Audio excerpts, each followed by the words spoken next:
Manisha kitchen मध्ये तुमचं खूप खूप स्वागत आहे। आज एक मस्त अशी रेसिपी बघूया। आज बनवूया मस्त अशी शिमला मिरची, मसालेदार शिमला मिरची बनवणार आहे। तर ना वेळ वाया घालवता चला आजची रेसिपीला सुरू करूया।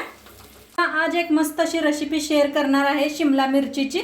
तर त्यासाठी घेतलेल्या आहेत ह्या असल्या शिमला मिरची, बघा भोंगे मिरच्या बी म्हणतात। ह्या बारीक अशा घेतलेल्या आहेत। बारीकच घ्यायच्या, जेव्हा भरून करायचं आहे आपल्याला तेव्हा अशा बारीकच घ्यायच्या, खूप छान लागतात, ही देशी असतात। तर ह्याला ठेवूया साईडला, पाण्यात ठेवलेले आहेत मी स्वच्छ धुवून। तर इथं मसाला काय काय बनवायचा घेतलेला आहे मी तुम्हाला वाटण बनवायसाठी दाखवते। इथं घेतलेला आहे असा बारीक असा एक परसाना घेतलेला आहे पहा, आणि इथं घेतलेत भाजून शेंगदाणे, इथं घेतलेला आहे लसूण आणि हिरव्या मिरच्या, आणि इथं खोबरं, वाळलं खोबरं किसून घेतलेलं आहे। हे पहा किसून घेतलेलं आहे। आता हे काय करूया, सगळं जिन्नस आपण मिक्सरला लावून घ्यायचं आहे। तर मिक्सरचं भांडं घेतलेलं आहे, त्याच्यात टाकूया शेंगदाणे, परसाना, खोबरं, लसूण, हे हिरव्या मिरच्या आणि लसूण बी। आता हे सगळंच मिक्स करून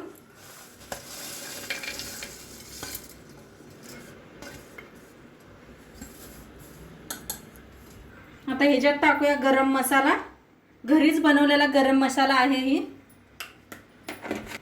लाल तिखट, हळद अर्धा चमचा हळद, चवीप्रमाणे मीठ, कोथिंबीर पुदिना, जिरं, बिन पाणी घालता मिक्सरला लावून आणूया। जास्त बारीक नाही, आबडधोबड करून मिक्सरला लावून घेऊया। तर मिक्सरला लावून घेतलेला आहे, असं आबडधोबड मिक्सरला लावून घेतलेला आहे पहा। पाणी अजिबात घातलेलं नाही, तर खोबराचं का नाही वल्ल होते, त्यांना असं वल्ल होते मसाला। तर हे ठेवूया, मिरच्या कापून घेऊया। तर दाखवते तुम्हाला कसं कापायच्या।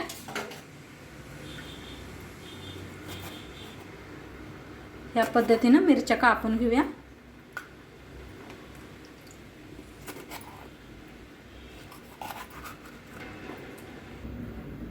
तर सगळं कापून घेतलं पहा, असं मिरच्या बी काढून घेतलं स्वच्छ धुवून हे असं।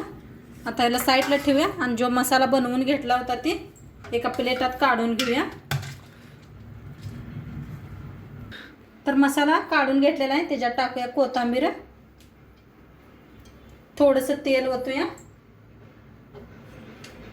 तेल नाही ओतलं तरी बी चालतंय, तरी बी मसाला बघा किती आपला चांगला झालेला आहे। वल्ल खोबरं घातलं की नाही मसाला खूप छान होते, तरी बी आपण थोडंसं तेल ओतते मी, तेल किंवा तूप ओतलं तरी बी चालतंय। तर आता चांगलं असं हाताने मिक्स करून घेऊया। कलर बघा काय भारी आलेला आहे, फोनमध्ये माहीत नाही कसं दिसतोय तुम्हाला, खरं इथं खूप छान कलर दिसायला लागलाय। मिरची तर भरून घेऊया या पद्धतीनं, असं दाबून भरून ठेवूया। मिरचीच्या खूप साऱ्या रेसिपी मी शेअर केलेल्या आहेत, बेसन घालून कसं बनवायचं ते बी दाखवलेलं आहे। आता हे शेव कसं घालून बनवले ते बी दाखवले, नक्की पहा, खूप छान लागते। असं एकदा माझ्या पद्धतीनं करून पहा तुम्ही।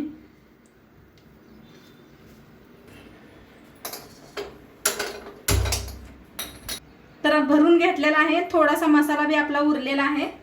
आता कढाई ठेवलेली आहे, गॅसवर कढाई ठेवली, ती कढाई चांगली गरम झाली, तेल ओतूया फोडणीसाठी।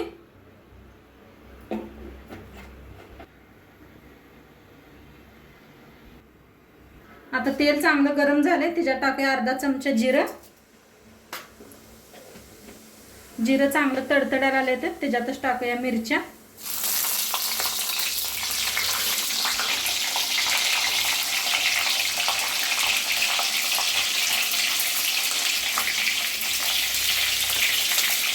आता थोडंसं मीठ टाकूया, जास्त नाही थोडंसं।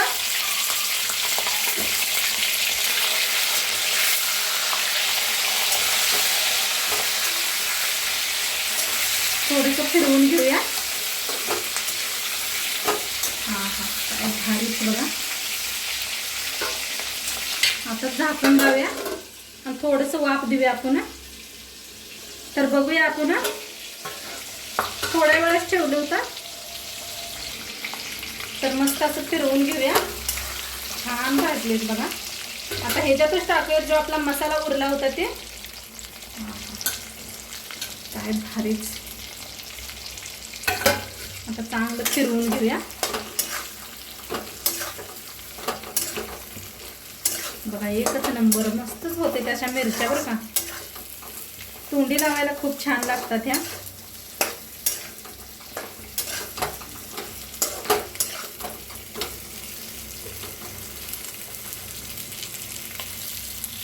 पाणी बिलत वापरणार नाही मी. तर झाकून आणि थोड्या वेळ वाफ देऊया. तर बघूया आपली मिरची. कसं तेल सुटले पहा कडनी. अजिबात काही करपलं नाही. स्टीलच्या भांड्यात बनवत असलास ना, एकदा दोनदा चेक करत राहा, म्हणजे स्टीलच्या भांड्यात काय लगेच करपतं या. तर पहा काय भारी कलर आलाय मस्तच अशा. थोडंसं असंच भाजून घेऊया आपण.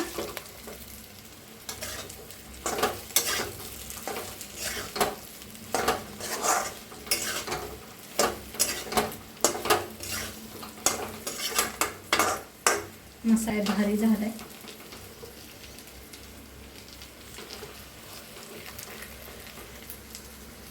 तर मस्त झालेली आहे आजची मिरची. नक्की सांगा कशी वाटली ते बी, आणि आजचं व्हिडिओ कसं वाटलं ते बी सांगा. चॅनलवर नवीन असाल तर चॅनलला सबस्क्राईब करा. तर उद्या भेटूया अशाच नवीन नवीन रेसिपी सोबत. तोंडपातूर खात राहा, मस्त राहा, आणि शेवटपात्र व्हिडिओ बघितला पाहिजे. तुमचं सर्वांचं मनापासून धन्यवाद. बाय.